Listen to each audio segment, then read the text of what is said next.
The scripture is taken from the book of Hebrews in the New Testament, 10th chapter and verses 23 to 25. Let us hold fast the confession of our hope without wavering, for he who promised is faithful. And let us consider one another in order to stir up love and good works, not forsaking the assembling of ourselves together, as is the manner of some, but exhorting one another, and so much more as you see the day of our Lord approaching. May our Lord's blessing be upon this reading and hearing of His word this day. It's no secret that Christian churches in America are struggling. Membership is down. Attendance is declining. Faith is at an all-time low. Those who've carried the load for years are reaching the age where they're no longer able to do so, physically and financially. And unfortunately, there is a lack of younger replacements. So it's a situation that's affecting every congregation. Many of those who were once large are now medium-sized. Those who were medium-sized are now smaller. And quite a few of them have large buildings to heat and to maintain without financial resources. But it's been particularly hard on congregations that have been smaller all along, like those in a rural setting. Many of those congregations have had to make the difficult decision to close their doors, to cease operations, to go out of business. And as you know, it's a situation that we are confronting as well. And while I'm praying for revival, for an influx of people, and asking God to give us more years of ministry together, I've been thinking, what's the importance of our meeting together on Sunday mornings?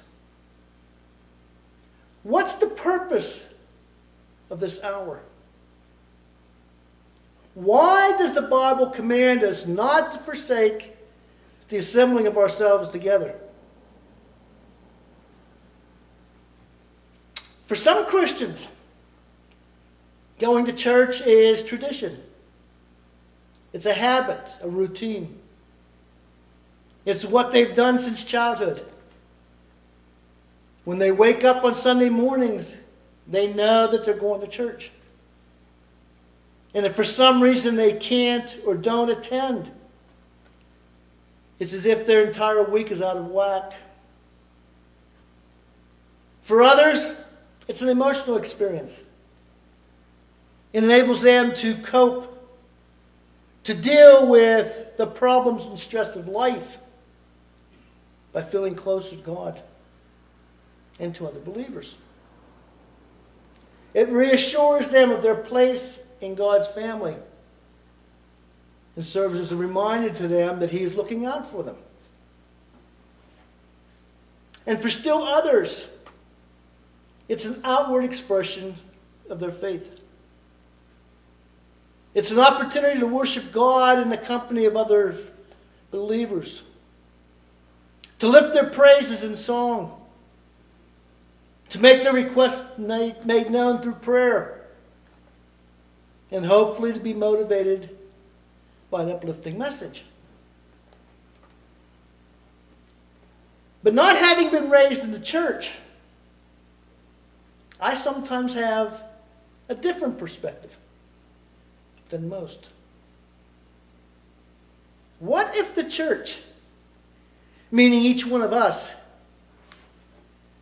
meeting together on a weekly basis, isn't the obligation that we think that it is? What if it's actually meant to benefit us as a group and not just as individuals? What do we get out of it together? rather than what do I get from it. After all, we read today that the verse leading up to the command says, let us consider one another in order to stir up love and good works. And the command itself concludes, exhorting one another, and so much the more as you see the day of Jesus' return approaching. What if our purpose for coming here is to love and encourage and model Christ's life for each other? What if the time that we spend together is preparation for our Lord's coming? And as such, what if what we do is a foreshadow of things that are still to come? So it's interesting, doesn't it? Well, suppose that I told you that our time here each week could be characterized by 4 common objects. What do you think those objects might be? A Bible? A hymnal? An offering plate? Maybe a pulpit? That's what we'd expect from a typical church-going Christian. That's what they would probably think. But as I've said, for better or for worse, I'm different. The first object that comes to my mind is a fork. And not because I enjoy eating, although that's pretty obvious. But don't we come here as family to feed on God and His Word? Don't we seek replenishment to our spiritual reserves from the strength and the inspiration of one another? That hardly sounds like something that we have to do. It sounds more like something that we should want to do. And you know, when you think about it, we should be like kids at Christmas, filled with excitement and anticipation, awaiting the coming of Sunday. Consider the 23rd Psalm. Most of us are familiar with it because it's often read or used for messages at funerals. And so our tendency is to associate it with death. But it's actually a psalm about life and living for believers. It has more to do with us and our reason for coming together than you may realize. The Lord is my shepherd. I shall not want. But let's be honest. Many of us take that to mean that because we're Christians, God will take care of our material things. That we won't lack money or any of the finer stuff in life that we desire. It's part of that prosperity mindset that drives our consumer culture. But to understand what it truly means, we need to listen to the words of our Lord's parable of the lost sheep. And as you do, I want you for a moment just to picture yourself as that sheep. If a man has 100 sheep and one of them gets lost, what will he do? Won't he leave the 99 others and go search for the one that is lost until he finds it? And when he has found it, he will joyfully carry it home on his shoulders. And when he arrives, he will call together his friends and neighbors, saying, "Rejoice with me, because I have found my lost sheep." That is what Jesus has done for each and every one of us. He went searching for us to retrieve us from our aimless, sinful wandering. And then he joyfully brought us home to be with others who had also been lost at one time. We shall not want for a relationship because our shepherd has not abandoned us. He has not left us alone in our vulnerability to fend for ourselves. He's provided us with his friendship, with restoration and adoption. We shall not want for companionship and fellowship because we have community. We have an identity and a purpose. We belong to the flock, to the family, and its members belong to us as well. We have brothers and sisters who understand and sympathize, who support and encourage, who love us as we love them. And then a few verses later, David writes, though we walk through the valley of the shadow of death, we fear no evil. For he, meaning our Lord, is with us. He prepares a table for us in the presence of our enemies. Where is this valley of which David speaks? It's the world through which you and I are currently making our journey. It's quite evident that everything here is either dead or it's dying. Every day we are literally walking in the shadow of death. And it's also becoming more and more apparent that Christ believers aren't welcome here. Well, once we were appreciated, then we were tolerated, but now we're despised. So what is the purpose of God preparing that table for us? And where would defenseless sheep look for it in enemy territory? Well, that table is symbolic because it represents God's favor and his provision. It points to not only his care of David when he was fleeing from Saul, but also to the quail and the manna that he sent to the Hebrews in the wilderness.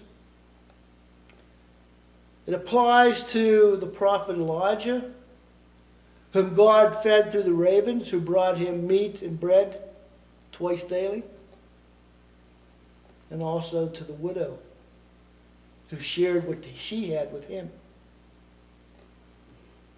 So while it's not an actual table, it is a reminder of the banquet that we will share one day in heaven.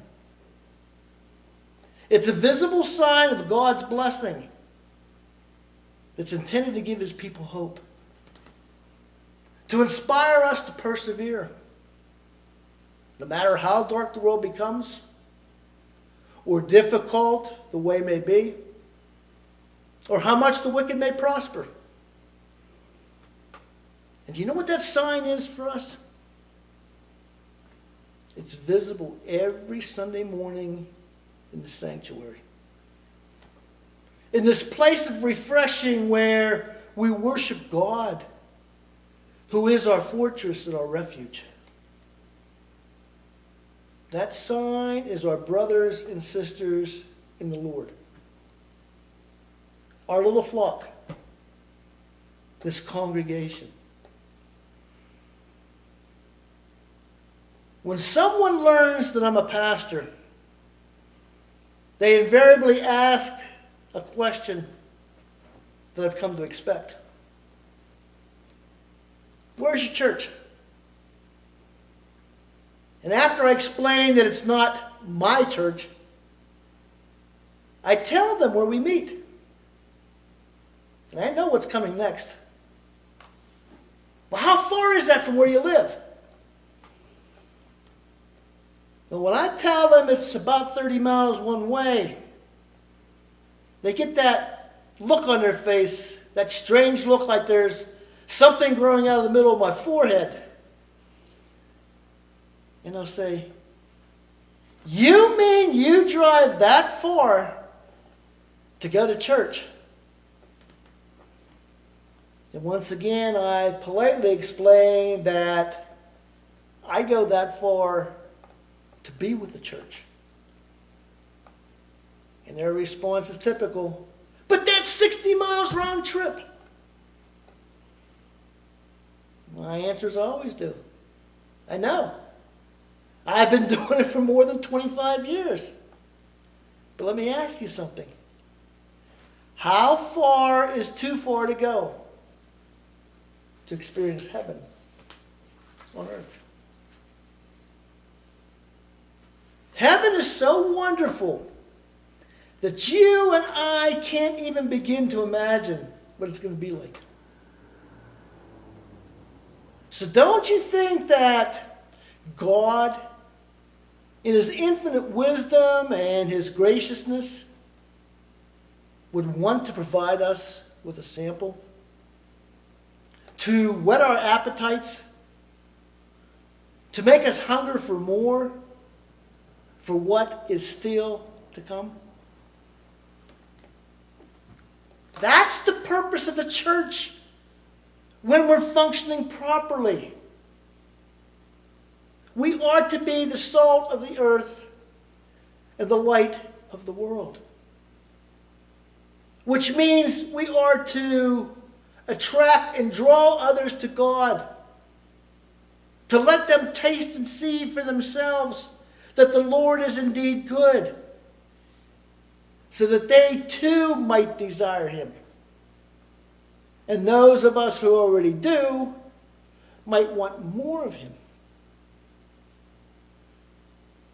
That we can all experience the joy of those who trust in Him.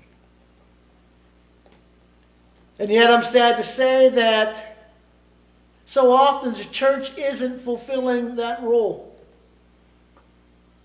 There are divisions within, power struggles, selfish motives, more hate than love. And those on the outside recognize us for the hypocrites that we are. We have enough to do in reaching the world. Why should we assist the world in neutralizing us? Or to put it another way,